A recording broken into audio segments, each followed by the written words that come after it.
Today I'm going to explain how I diagnosed the check engine light fault in my car.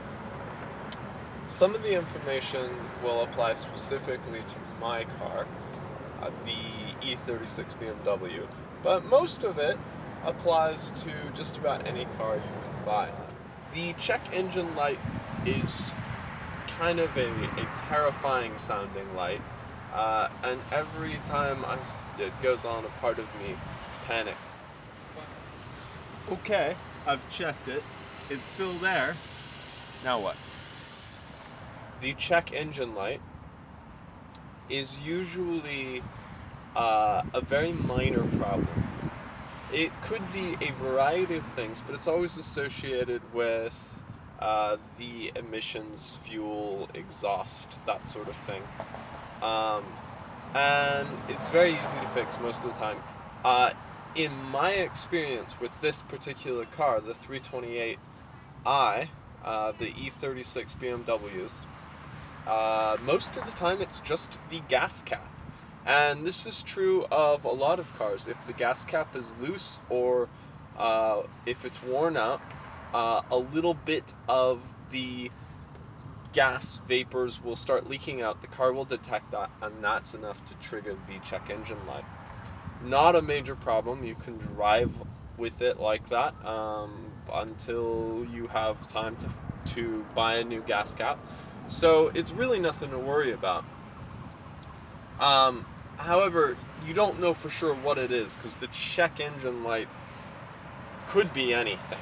So to make sure you know what it is, there's a couple things you could do. If you don't have a code reader to read the fault codes from the check engine light, you can simply go back to the gas cap, take it off. You might see a little bit of gas along the rubber ring, and if you do see some gas, something that looks wet, then that's almost certainly your problem. If you don't, you can still kind of just wiggle it and see if the light goes off.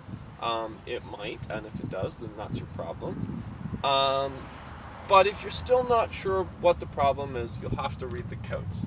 So right under here to the left of the steering wheel is the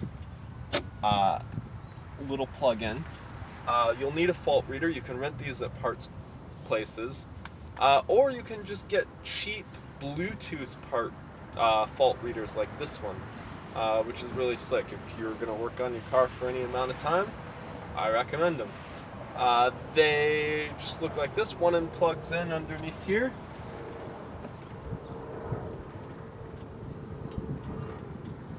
Like that. When it's plugged in, it lights up. And then you can just use your smartphone to connect to it. So, once you get it all set up, the device just downloads the fault codes onto your phone. And then you get the fault code right here. So I have P0441 powertrain. Evaporative emissions control system leak detected. Small leak. Pretty cryptic. But yeah, if there's a leak detected in the emissions control system, that leak could be anywhere where gas or vapor is escaping. But like I said, chances are it's just loose or bad gas cap. So right there, I get that, and you can look these up online. And when I see that, I immediately know gas cap. I've had this problem before. It's almost certainly the problem. Easiest fix ever. The following information only really applies to the E36 BMW. Here I have an aftermarket gas cap, and here I have the original BMW gas cap. Now, despite the obvious difference of this little flange, which doesn't really matter, there's a very subtle difference in that the prongs right here are located in slightly different places. And this means that this new aftermarket gas cap doesn't work. So this is one particular case where I actually recommend you go with the original BMW brand gas cap, even though it's a huge ripoff. It's like twice as much. The aftermarket ones seem to be slightly different for some reason.